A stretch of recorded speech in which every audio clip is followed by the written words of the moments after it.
चिंतित भाव से जियाओ चान ने एक हाथ जियांग की छाती पर और दूसरा उसकी पीठ पर रखा। उसने उसे खड़ा होने में मदद की और कहा कि बेकार होने का सारा दोष उसी का है। आंखें बंद किए जियांग खड़ा हो गया, मुट्ठी भींच ली और गंभीर भाव से उससे कहा कि वह दोषी महसूस न करे, क्योंकि अगर उसकी भविष्य देखने की शक्ति न होती तो वह यह लड़ाई कभी नहीं जीत पाता।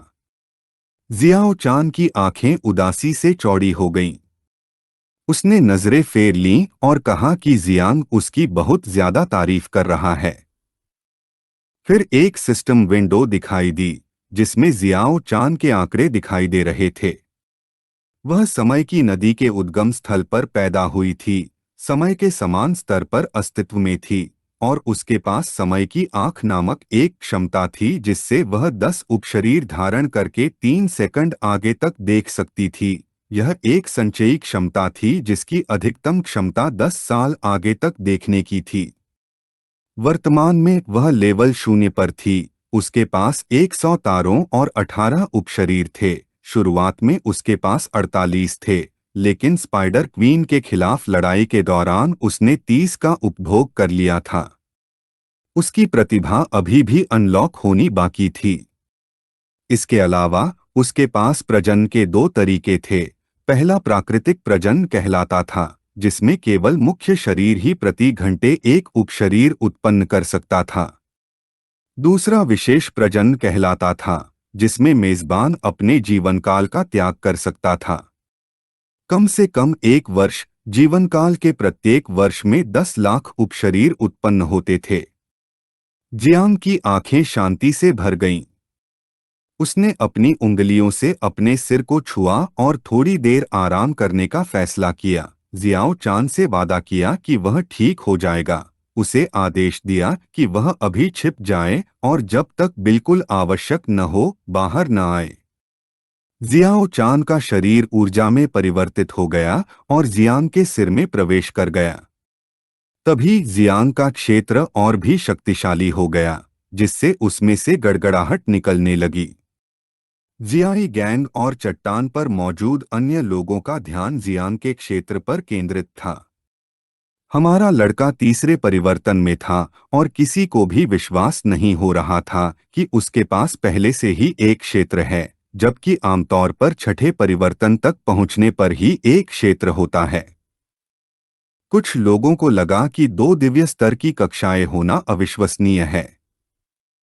सब चुपचाप देखने लगे। यिनजान की आंखें, जिसने अपनी बाह के घाव पर हाथ रखा था, क्रोध और निराशा से चौड़ी हो गईं। जियांग अकेले स्तर 8 की मकड़ी रानी से लड़ रहा था, जबकि दूसरी तरफ वह छिपा हुआ था, और अगर वह अपने साथ आध्यात्मिक गोलियां न रखता तो शायद वह पहले ही अपंग हो चुका होता। वे सभी दिव्य स्तर के जागृत लोग थे, लेकिन जियांग चेन उन्हें ऐसे कुचल सकता था मानो कुछ भी न हो। जब यिनजान विचलित था, जियांग वुशुआंग ने उसके कंधे पर हाथ रखा और उसे शांत करने का फैसला किया। एक गंभीर नजर से यिनजान ने स्वीकार किया कि जियांग चेन की ही पीढ़ी से होना निराशाजनक था। मानव सम्राट का वंशज होने के नाते वह हार मानने वाला नहीं था और उसने एक दिन जियांग से आगे निकलने की कसम खाई। अगर उसकी प्रतिभा काफी नहीं थी तो वह अवसर की तलाश में गुफाओं की गहराई में भी जाने को तैयार था। लो सांदाओ, जिसकी आंखें बंद थीं, ने समझाया कि जियांग की प्रतिभा असाधारण थी और उससे आगे निकलने की कोई भी कोशिश बेकार थी। यिनजान का ध्यान उस पर केंद्रित था और ये शब्द उसके दिल में तीर की तरह चुभे। उसी समय रक्त पंथ के सदस्य क्वो जियांग की भूमिगत वेदी पर थे। उन्होंने एक घेरा बनाया और बीच में सर्वोच्च पदस्थ सदस्य थी, जिसने अपनी शक्तियों का उपयोग करके एक लाल जादुई घेरा बनाया। उसने महान देवता से यह कहते हुए संवाद किया कि वह उनकी वफादार सेवक है। प्राचीन देवता के चर्च का 7वां आसन। वह घुटनों के बल बैठी, जमीन पर हाथ रखा और गंभीर भाव से भगवान को बताया कि जानवरों के ज्वार में कुछ समस्याएं आ गई हैं। और बताया कि महान जिया के किसी व्यक्ति के पास 9 मियास्मा पंखों की संतानों को नियंत्रित करने की क्षमता है। तभी जादुई घेरे से दुष्ट शक्तियां निकलने लगीं। भगवान के लिए यह असंभव था। आकाश में एक विशाल नेत्र प्रकट हुआ और घृणा से चमकने लगा। भगवान का ध्यान अपने अधीनस्थ पर केंद्रित हो गया। उन्हें याद आया कि 9 मियास्मा पंखों की संतानों का अस्तित्व सभी युगों में हमेशा वर्जित रहा है, और अगर जियांग जुंजी ने अपने लोगों को उन्हें पालने की अनुमति देने की हिम्मत की तो वह सभी जातियों के दुश्मन बन जाएंगे। वह उनके सामने घुटनों के बल बैठी, अपना सिर उठाया और वादा किया कि वह सच कह रही है। अपनी शक्तियों का उपयोग करते हुए उसने एक द्वार बुलाया जो यह देखकर जानवरों की लाशों को खा रहे कीड़ों को दिखाने लगा। भगवान क्रोधित हुए बिना नहीं रह सके। उसके अनुसार जियांग जुंजी को मरना ही था और महान जिया की समस्त मानवता को भी। अधीनस्थ की आंखें चिंता और भय से चौड़ी हो गईं। घबराए हुए भाव के साथ उसने देवता से शांत रहने का अनुरोध किया, क्योंकि उसने किसी भी अप्रत्याशित घटना को रोकने के लिए मकड़ी रानी को भेजा था। देवता का ध्यान उस पर केंद्रित हो गया और उसकी आंखें क्रोध से चमकने लगीं। उसने अपनी शक्तियों का प्रयोग किया, जिससे दुष्ट ऊर्जा उसके शरीर में प्रवेश करने लगी, और कुछ ही देर बाद उसने अपना मुंह खोला और पीड़ा से चीखने लगी। देवता की ऊर्जा उसके शरीर में प्रवेश करने लगी, जिससे उसकी आंखें चमकने लगे। उसने अपनी थोड़ी सी ऊर्जा उसके शरीर में स्थानांतरित करने का फैसला किया, जिससे पता चला कि कुछ ही समय में वह 9 परिवर्तनों वाली एक जागृत शक्ति प्राप्त करने वाली थी। देवता ने उसे 9 मियास्मा पंखों के वंशजों का विनाश करने और जियांग को मारने का आदेश दिया, यह स्पष्ट करते हुए कि भले ही उसे शहर के सभी प्राणियों की बलि देनी पड़े, उसे जियांग के वंश को संभव बनाना होगा। 10 मिनट बाद जब देवता की ऊर्जा पूरी तरह से उसके शरीर में प्रवेश कर गई तो उसकी आंखें दुष्टता से चमकने लगीं। वह देवता के सामने घुटनों के बल बैठ गई और दृढ़ दृष्टि से मिशन को पूरा करने का वादा किया। देवता उसे घूरने लगे और क्रोधित दृष्टि से प्रकट किया कि मकड़ी रानी पराजित हो गई है, और अपने अधीनस्थ को तुरंत जाकर रानी की दिव्य आत्मा को पुनः प्राप्त करने का आदेश दिया, क्योंकि स्तर 8 की दिव्य आत्मा बलिदान के लिए काम आ सकती है। उसने देवता के सामने दंडवत किया, अपना सिर नीचे किया और तुरंत जाने का फैसला किया।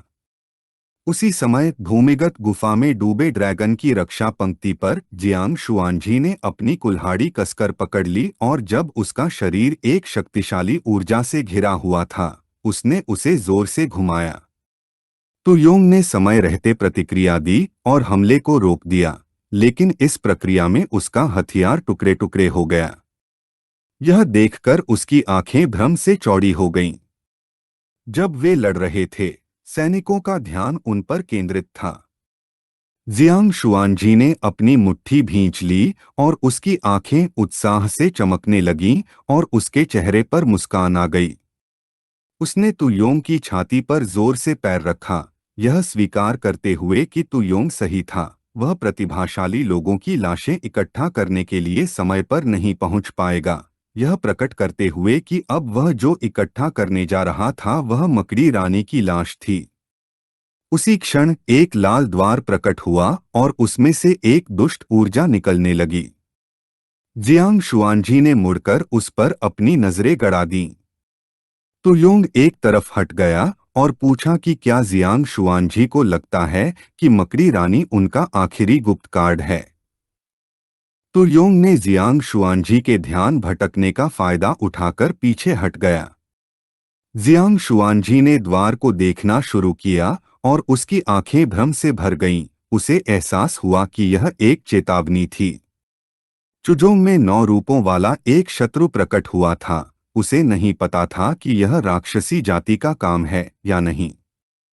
तुयोंग खड़ा हो गया और उसकी आंखें दुष्टता से चमक रही थीं। उसने अपनी उंगली से जियांग शुआनजी की ओर इशारा किया और लुका छिपी खेलने का फैसला किया। वह छिपने वाला था और जियांग शुआनजी को उसे ढूंढना था, और अगर किसी भी क्षण उसने जल्दी भागने का फैसला किया तो वह अपनी पूरी सेना के साथ शहर पर हमला कर देगा। जियांग शुआनजी मुड़ा और तु योंग को घूरने लगा। वह जानता था कि राक्षस सीमा पार कर रहे हैं, लेकिन यह देखकर कि वह लुकाछिपी खेलना चाहता था, उसने अंत तक उनके साथ खेलने का फैसला किया। जियांग शुआनजी की आंखें क्रोध से चमकने लगीं। उसने अपनी कुल्हाड़ी हवा में उठाई और देव हत्यारी सेना को दुश्मन को मार डालने का आदेश दिया। आदेश सुनते ही सभी सैनिकों ने अपने हथियार उठा लिए और तु योंग पर हमला करने लगे। जियांग शुआनजी के सैनिकों ने तु योंग की सेना के खिलाफ लड़ाई शुरू कर दी। राक्षस ने राक्षसी जाति को शहर का सफाया करने का आदेश दिया। तु योंग की आंखें भ्रम से चमकने लगीं। उसने जियांग शुआनजी को गौर से देखा और पूछा कि क्या वह पागल है। उसने दशकों तक अपनी रक्षा की थी और अब वह अपनी राक्षसी जाति पर पूर्ण युद्ध की घोषणा करने को तैयार था। उसने सवाल किया कि क्या जियांग शुआनजी छोटे से शहर कुजियांग के लिए सभी जातियों के बीच युद्ध छेड़ने से नहीं डरता। उसे विश्वास नहीं हो रहा था कि जियांग शुआनजी सिर्फ कुछ साधारण प्रतिभाओं के लिए युद्ध छेड़ने को तैयार था। जियांग शुआनजी ने गुस्से से अपनी कुल्हाड़ी से हमला किया, लेकिन तु योंग ने समय रहते प्रतिक्रिया दी और हमले को रोक दिया। जियांग शुआनजी के लिए यह प्राचीन काल से ही सार्थक था। जो कोई भी महान जिया को अपमानित करने की हिम्मत करता, उसे मौत की सजा दी जाती। उसने स्पष्ट कर दिया कि अगर तु योंग उसके प्रतिभाशाली लोगों को मार देगा तो वह उसका सिर ट्रॉफी के रूप में ले जाएगा। उसी समय प्राचीन देवता की अधीनस्थ कुजियांग के युद्ध क्षेत्र में पहुंची। वह उड़ने लगी और उसका ध्यान जियांग के क्षेत्र पर केंद्रित हो गया। जबकि उसका शरीर बुरी ऊर्जा से घिरा हुआ था, उसने अपनी बाहें क्रॉस की और मुस्कुराए बिना नहीं रह सकी। यह जानकर कि यह जियांग चेन का क्षेत्र था, उसे विश्वास नहीं हो रहा था कि स्पाइडर क्वीन इस चाल से हार गई है। उसने बताया कि उसके सामने एक साधारण क्षेत्र कुछ भी नहीं था। उसने अपनी शक्ति का इस्तेमाल किया और ऊर्जा का एक शक्तिशाली प्रहार किया। यह हमला इतना शक्तिशाली था कि एक पल में ही हमारे लड़के के क्षेत्र को तहस-नहस कर दिया। तलवार पकड़े जियांग जमीन पर घुटनों के बल गिर पड़ा। मकड़ी रानी पलटी और सातवें आसन की आभा देखकर उसे तुरंत एहसास हो गया कि यह प्राचीन देवता की आभा है। थका हुआ जियांग अपनी तलवार जमीन में गाड़ने लगा और हाथ की मदद से खड़ा होने की कोशिश करने लगा, लेकिन वह असमर्थ रहा। हमारे लड़के ने सातवें आसन को देखना शुरू किया और उसे यह समझने में देर नहीं लगी कि यह 9 परिवर्तनों में से एक जागृत व्यक्ति की ऊर्जा थी। वह हिल नहीं सकता था, और अगर हिल भी सकता तो भी उसके पास कोई लड़ते रहने की ताकत बची थी। उसकी आंखें द्वेष से चमकने लगीं और मुस्कुराते हुए उसने अपना परिचय देने का फैसला किया। वह प्राचीन देवता, जिसे प्रेमी कहा जाता है, के चर्च की 7वीं गद्दी थी। उसके लिए जियांग से मिलना सम्मान की बात थी। उसने हमारे लड़के की ओर हाथ बढ़ाया और अपनी शक्तियों का इस्तेमाल करके कीड़ों के शरीर को तैराना शुरू कर दिया। उसने जियांग और कीड़ों को पाताल लोक भेजने का फैसला किया। जियांग का ध्यान कीड़ों पर केंद्रित हो गया और यह देखकर कि उन्होंने अपना असली रूप दिखा दिया है, उसे यह समझने में देर नहीं लगी कि उसके पास बहुत शक्ति है। उसने जियांग की ओर हाथ बढ़ाया और आतिशबाजी करने का फैसला किया, जिससे कीड़ों के शरीर टुकड़े टुकड़े हो गए। लिटिल नाइन, जो जियांग के कंधे पर बैठी थी, खुद को रोक नहीं पाई और उससे अपनी रक्षा करने की विनती करने लगी। जियांग ने दांत भींचे और उसे डरने से मना किया, यह समझाते हुए कि अगर वह अच्छी तरह छिप गई तो कुछ नहीं होगा। प्रेमी ने जियांग के शरीर को तैराना शुरू कर दिया, और यह देखकर कि वह संतुष्ट नहीं है, उसने उसे भी पटाखों में बदलने का फैसला किया। हमारे लड़के ने अपने दांत कस लिए, समझ नहीं पा रहा था कि क्या करे। उसकी शक्ति इतनी प्रबल थी कि झाई गैंग और बाकी लोग जमीन पर घुटनों के बल गिर पड़े और उनकी आंखें डर से चौड़ी हो गईं। अब जब सब प्रेमी की ऊर्जा में फंस चुके थे, तो उन्हें समझ नहीं आ रहा था कि जियांग को कौन बचाएगा। यिंगजान की आंखें घृणा से चमकने लगीं। उसे पसीना आने लगा और पता चला कि वे सब मरने वाले हैं। जियांग का शरीर उल्टा उड़ रहा था। वह चीखने लगा और झाई ओजी को आदेश दिया कि वह प्रकट होकर उस काले दानव को छोड़ दे। तभी उसके शरीर के चारों ओर नीली ऊर्जा प्रकट हुई और उसमें से एक काला दानव निकला। उस राक्षस की आंखें क्रोध से चमकने लगीं। जैसे ही काला दानव जियांग के शरीर से पूरी तरह बाहर निकला, उसने प्रेमी को गहरी निगाहों से घूरना शुरू कर दिया और इतने शक्तिशाली प्राणी को देखकर वह भ्रमित हो गई। उसे समझ नहीं आ रहा था कि जियांग ऐसे प्राणी को कैसे बुला सकता है। काले दानव की आंखें चमकने लगीं और उसके शरीर से ऊर्जा निकलने लगी। हमारे लड़के का शरीर जमीन पर गिर पड़ा।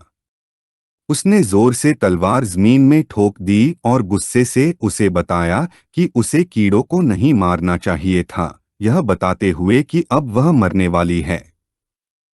काले दानव ने भागने के बजाय अपना मुंह खोला और एक शक्तिशाली ऊर्जा गेंद पर हमला करना शुरू कर दिया। प्रेमिका ने प्राचीन देवता की ऊर्जा छोड़नी शुरू कर दी। उसने हमले से खुद को बचाने के लिए देवता की शक्ति का उपयोग करने का फैसला किया। जियांग का ध्यान उस पर केंद्रित था और उसकी आंखें गंभीरता से चौड़ी हो गईं। झाई ओजी उसके कंधे पर प्रकट हुई और समझाया कि हालांकि सातवां आसन अंधदानव का मुकाबला नहीं कर सकता, फिर भी उसे हराने के लिए कुछ समय चाहिए, क्योंकि वह केवल 10 सेकंड तक ही कार्य कर सकता है, अन्यथा वह दिव्य आदेश द्वारा नष्ट हो जाएगा। समय समाप्त हो रहा था, लेकिन शांत भाव से हमारे लड़के ने समझाया कि कोई और विकल्प नहीं था। उसने निर्णय लिया कि अंधदानव का सातवां आसन के साथ गायब हो जाना ही बेहतर है। उसी समय जियांग की बहन और जियांग शुआनजी का एक सैनिक प्रकट हुआ। क्रोधित दृष्टि से उसने अपनी तलवार प्रेमी की गर्दन पर जोर से मारी, जिससे पता चला कि वह जियांग चेन को बचाने आई है। देव संहारक सेना के नीले ड्रैगन शिविर से शेन तुफेई ने अपने आगमन की घोषणा की और अपनी तलवार जोर से घुमाई, जिससे यह स्पष्ट हो गया कि वह राक्षसी प्राणियों को तबाही मचाने नहीं देगा। आकाश में ऊर्जा की एक शक्तिशाली चमक दिखाई दी, यह देखकर कि दिव्य आदेश आ गया है। जियांग चेन ने झाई ओजी को काले दानव को अवशोषित करने का आदेश दिया। झाई ओजी ने सिर हिलाया, फिर अपना मुंह खोला और काले दानव को अवशोषित कर लिया। जियांग की बहन की तलवार प्रेमी के शरीर में घुस गई, जिससे उसे भयंकर दर्द हुआ। उसने अपना मुंह खोला और हताश नजरों से उनसे विनती की कि उसे न मारें, और बताया कि वह उन्हें एक राज बता सकती है। यह वीडियो समाप्त होता है।